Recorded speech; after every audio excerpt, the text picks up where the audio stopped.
Hello, hello. This is the abbreviated Chapter 9 audio plus commentary for Chapter 9 of To Kill a Mockingbird. The original version is about 39 minutes, so if you would like to hear the entire chapter with commentary, feel free to access that. However, in this audio, we are going to go through a couple key passages and discuss those and then summarize towards the middle of the chapter where we get some information that's interesting, some of it's funny, but it's not necessarily information that we are going to read through all of. So without further ado, let's go ahead and get into our story. As we have in past recordings, we are going to use this document to keep track of some of the important events that occur in Chapter 9. Now, before we get into actually reading the story, I do want to mention that Scout is going to say the N-word very early on in Chapter 9. She heard it at school from a kid that was actually using it in direction towards Scout's father, Atticus. And the reason being is that Atticus is going to be defending a black man in an upcoming trial in Maycomb, and we're starting to see that the townspeople and even their children are starting to give the Finch family a difficult time because they don't agree with Atticus's decision to defend this man. Now, Scout's casual tone as she says the N-word indicates that she's not saying it with malice. She is more so ignorant to the word's meaning and the bigotry behind the word. However, Atticus does explain to her that that is not a word she will be using, nor a word that the Finch family uses. However, the casualness with which she uses the word conveys just how deeply rooted racism is within Maycomb society, and the fact that many people, including Maycomb's children, are using this word very freely. Which again, the word itself is used throughout To Kill a Mockingbird to convey just how deeply racism is rooted within Maycomb. All right, let's go ahead. We are going to read parts of Chapter 9, and like I said, we will skip over some parts that I will summarize for us. Chapter 9. You can just take that back, boy. This order given by me to Cecil Jacobs was the beginning of a rather thin time for Jem and me. My fists were clenched and I was ready to let fly. Atticus had promised me he would wear me out if he ever heard of me fighting any more. I was far too old and too big for such childish things, and the sooner I learned to hold in, the better off everybody would be. I soon forgot. Cecil Jacobs made me forget. Just a quick note before we continue reading here. Anytime I come across the N-word while I'm reading, I'm going to pause. We discussed as a class that this wasn't a word we felt we wanted to be speaking aloud in the classroom, so I'm just going to go ahead and pause there. Again, it's meant to make us feel uncomfortable and it is put there to show the deep-rooted racism within Maycomb, but as we read it, I will pause, so if you hear a pause, that's why. I do want to mention, though, Atticus uses the word Negro, and this is a word that in the 1930s was seen as appropriate to use when referring to a black person. However, in today's society and in our class discussions, this is not an appropriate word to use unless we're quoting the text. In our class discussions, we talked about how if we need to address race, we're going to be talking in terms of white people and black people and making sure we put people at the end of that.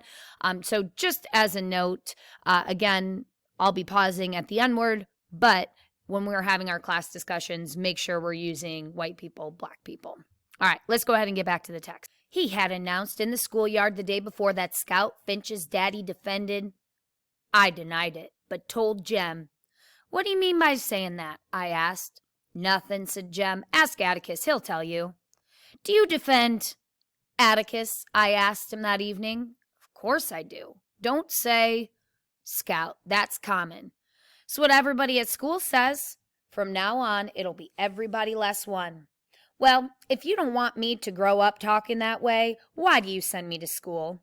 My father looked at me mildly, amusement in his eyes. Despite our compromise, my campaign to avoid school had continued in one form or another since my first day's dose of it.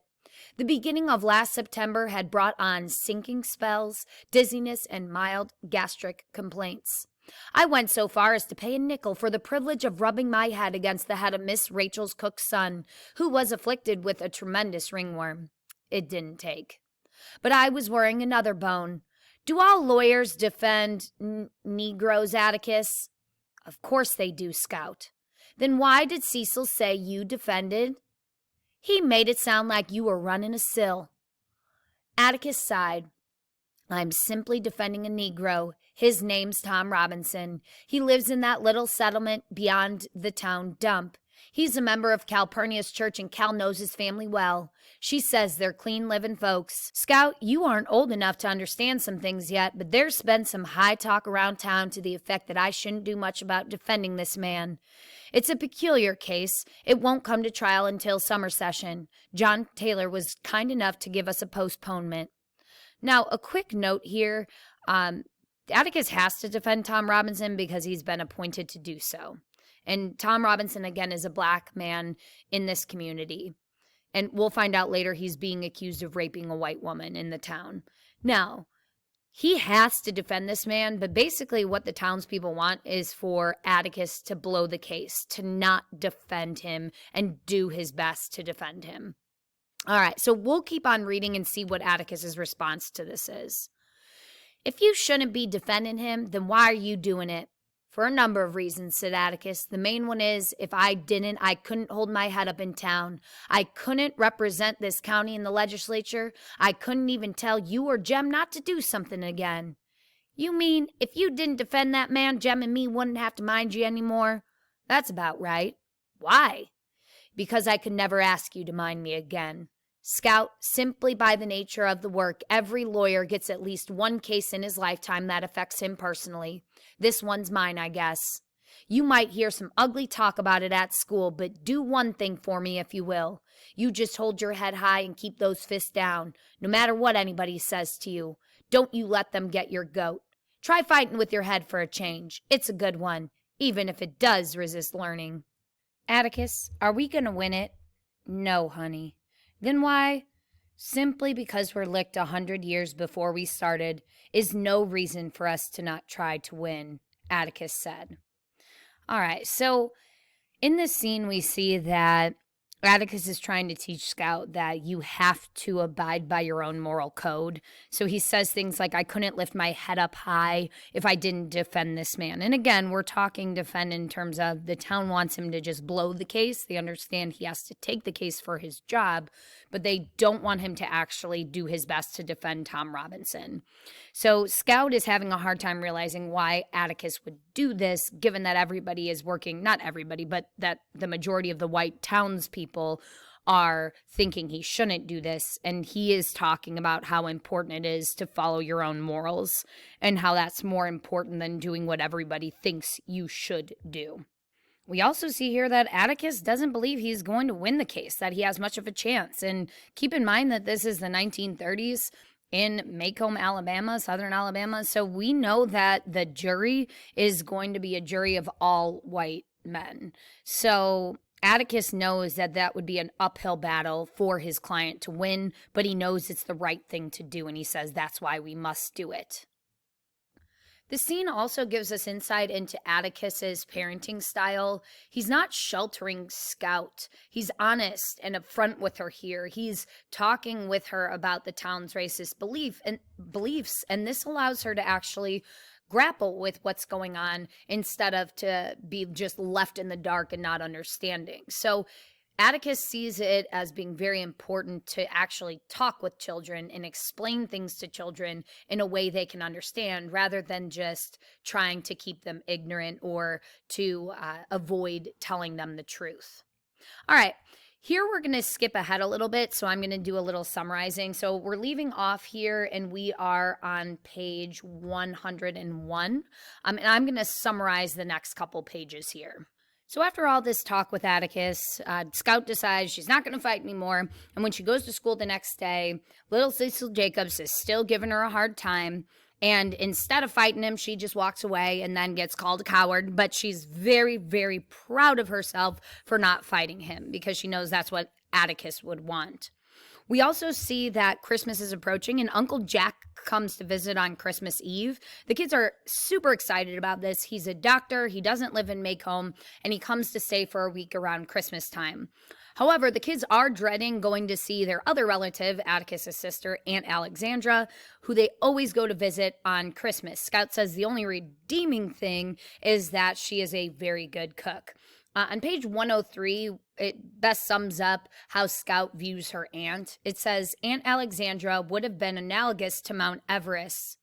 Throughout my early life, she was cold and there. So like she's not warm to Scout, and she's just kind of there. Scout doesn't have any feelings of affection towards her aunt. Now, Uncle Jack, while the kids adore him, he doesn't have any kids of his own, and we see that sometimes he struggles with how to react when Jem and Scout misbehave, specifically Scout.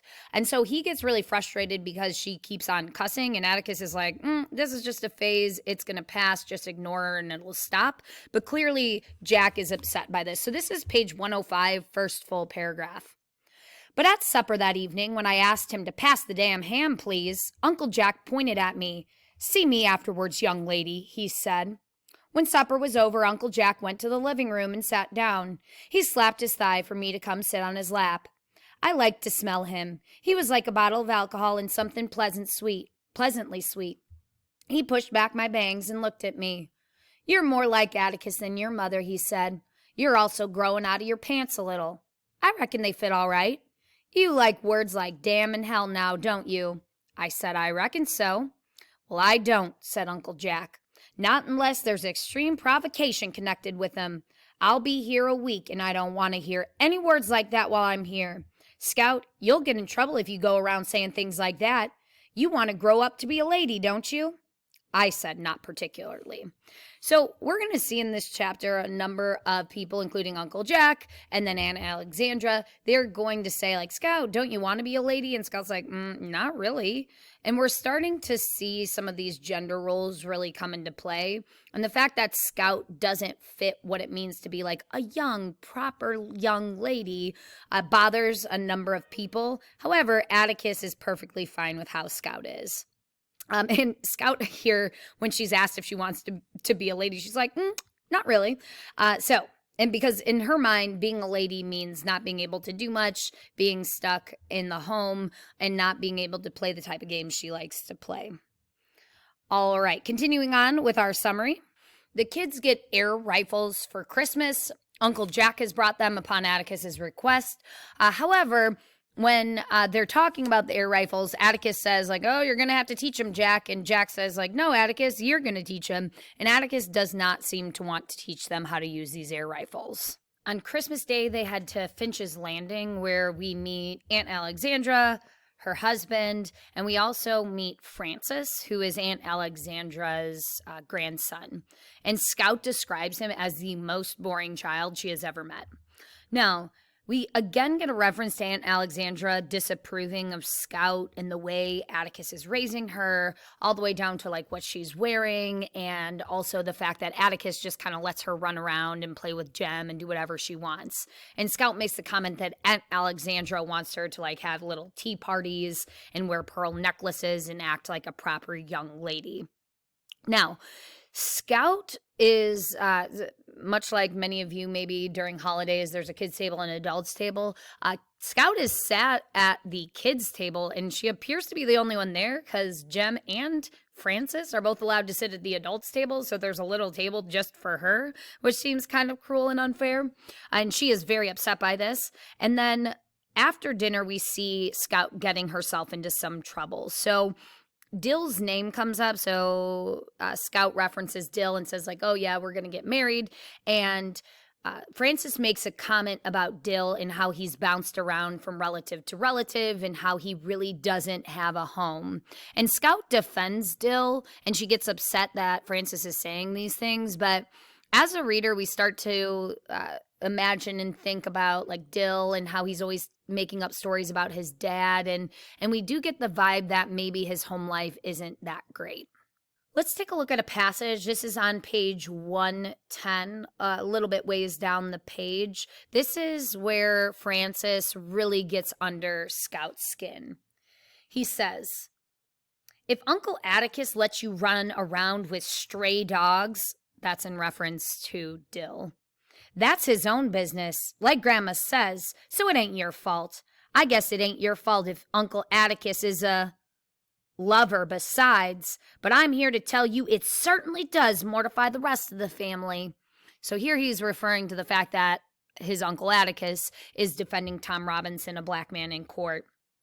"Francis, what the hell do you mean?"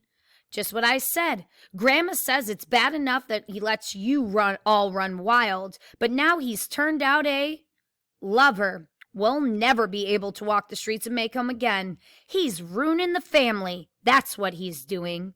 Francis rose and sprinted down the catwalk to the old kitchen. A safe distance, he called, "He's nothing but a lover." All right, Scout clearly is not going to be pleased with this. She's going to chase after him and try to harm him. She waits a little bit for him to come out. And eventually she does end up socking him pretty good right in the teeth. Here's the passage that directly follows Scout wailing on her cousin. This is on page 112. Aunt Alexandra ministered to Francis, wiping his tears away with her handkerchief, rubbing his hair, patting his cheek. Atticus, Jem, and Uncle Jimmy had come to the back porch when Francis started yelling. "Who started this?" said Uncle Jack. Francis and I pointed at each other. "Grandma," he bawled, "she called me a whore lady and jumped on me." "Is that true, Scout?" said Uncle Jack. "I reckon so." When Uncle Jack looked down at me, his features were like Aunt Alexandra's. "You know I told you you'd get in trouble if you used words like that. I told you, didn't I?" "Yes, sir, but—" "Well, you're in trouble now. Stay there." So we'll see Jack here go and spank Scout and say that she is like deserving of punishment for how she was treating Francis. And Scout later on, we'll talk about it, but Scout later on calls him out on this and says, "You didn't even give me a chance to tell my side of the story." So later that evening, Uncle Jack goes to talk with Scout, most likely feeling bad for what happened that day. And Scout tells him that he does not understand children very well. And then she goes on and explains her side of the story and mentions how much Francis was provoking her. And at that point, Jack is furious about what Francis says about Atticus and about the Finch family. And he wants to go call Aunt Alexandra right then and there and have a word with her. But Scout begs him not to say anything, and especially not to say anything to Atticus, because as we saw earlier in the chapter, Atticus has warned Scout that she's going to need to just put her hands in her pocket and not fight when some of these people are bringing up all of these really nasty things about Atticus. So she really doesn't want to disappoint Atticus, so she begs him not to tell Atticus. Now, after Uncle Jack leaves the room, he goes downstairs to talk with Atticus, and Scout has this feeling that he's going to just spill the beans, that he's going to tell on her and explain her side of the story, which she begged him not to do. So she goes in and listens in on a conversation between Uncle Jack and Atticus. So if you turn to page 116, this is where the passage is. We're going to cut part way in. And this is a conversation between Uncle Jack and Atticus. So here's the passage. "What bothers me is that she and Jem will have to absorb some ugly things pretty soon. I'm not worried about Jem keeping his head, but Scout's just as soon jump on somebody as look at him if her pride's at stake. I waited for Uncle Jack to break his promise. He still didn't. Atticus, how bad is it going to be? You haven't had too much a chance to discuss it." "It couldn't be worse, Jack. The only thing we've got is a black man's word against the Ewells. The evidence boils down to you did, I didn't. The jury couldn't possibly be expected to take Tom Robinson's words against the Ewells. Are you acquainted with the Ewells?" Now, quick pause. We're acquainted with the Ewells. We met Burris the first day of school when he calls the school teacher a slut and then storms out of the building. So we also know that his father doesn't force his kids to go to school, and he hunts out a season and spends his relief checks on whiskey. So we know that Bob Ewell, the father of this family, is not somebody who takes good care of his kids. Uncle Jack said yes, he remembered them. He described them to Atticus, but Atticus said, "You're a generation off. The present ones are the same, though." "What are you going to do then?" "Before I'm through, I intend to jar the jury a bit. I think we'll have a reasonable chance on appeal, though. I really can't tell at this stage, Jack. You know, I'd hoped to get through life without a case of this kind, but John Taylor pointed at me and said, 'You're it.' Let this cup pass from you, eh? Right. But do you think I could face my children otherwise? You know what's going to happen as well as I do, Jack, and I hope and I pray I can get Jem and Scout through it without bitterness, and most of all, without catching Maycomb's usual disease. Why reasonable people go stark raving mad when anything involving a Negro comes up is something I don't pretend to understand. I just hope that Jem and Scout come to me for their answers instead of listening to the town. I hope they trust me enough. Jean Louise? My scalp jumped. I stuck my head around the corner. Sir? Go to bed. I scurried to my room and went to bed. Uncle Jack was a prince of a fellow not to let me down. But I never figured out how Atticus knew I was listening, and it was not until many years later that I realized he wanted me to hear every word he said. So in this final scene of chapter 9, Scout is listening in on a conversation, and she doesn't think the two men, Atticus or his brother Jack, know that she's there, but Atticus fully knows she's there, and he wants her to hear what he has to say here, which is that he doesn't want his children to catch Maycomb's usual disease, which we can interpret as being racism. And he wants her to understand that he is making this decision because he has to based on his moral code. And he hopes that her and Jem can understand that. All right, that is chapter 9. If you have any questions, make sure you are reaching out to your teacher.